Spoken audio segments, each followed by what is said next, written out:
দুইজনে মিথ্যা কথা বলছেন। এই খবর আছে, আপনি এসে বুঝুন মা, আপনার মা হয় তাহলে আপনি ভোটার আইডি কার্ড বের করেন, দেখি আপনার মা কিনা।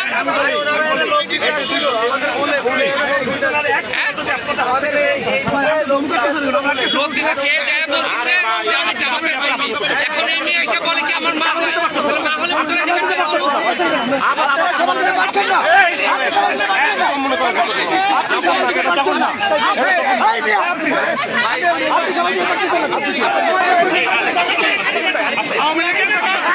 আচ্ছা, আমি হচ্ছে মাহিমা, আমি ল 14 ব্যাচের শিক্ষার্থী। তো আমি আসলে হচ্ছে মানে আমি ভিতরে ঢুকতে মানে আমার মার মতন আর কি উনি দেখতেছিল, তো আমি ভাবছি যে হচ্ছে ভিতরে, তো আমি হচ্ছে এমনিতে আসলাম ভিতরে। বলতেছে যে আপনি জামাত ইসলামের এজেন্ট, এটা না না, আমি জামাতের এজেন্ট না। নির্বাচনের দায়িত্বে রয়েছে। আমরা জিজ্ঞাসাবাদ করেছি যে আপনি কিসের নির্বাচনের দায়িত্বে রয়েছেন, এত দেরিতে কেন আসছেন? তখন আমরা আইডি কার্ড দেখতে চাই, কিন্তু সে আইডি কার্ড প্রদর্শন করতে পারেনি। তখন জিজ্ঞাসা করছি আপনি আসলে কে?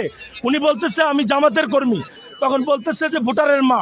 আমি বলছি কে আপনার সন্তান, তাকে ডেকে নিয়ে আসেন। যখন একজনকে ডেকে নিয়ে আসছে তখন আমরা চেক করে দেখি সে আসলে অরিজিনালি তারা মা মেয়ে নয়। উনি বলেছে যে আমি নির্বাচন কমিশনের অংশ, কিন্তু উনি আসলে নির্বাচন কমিশনের অংশ না। পরে ওনাকে নিয়ে এসে আমরা পুলিশি হেফাজতে দিয়েছি।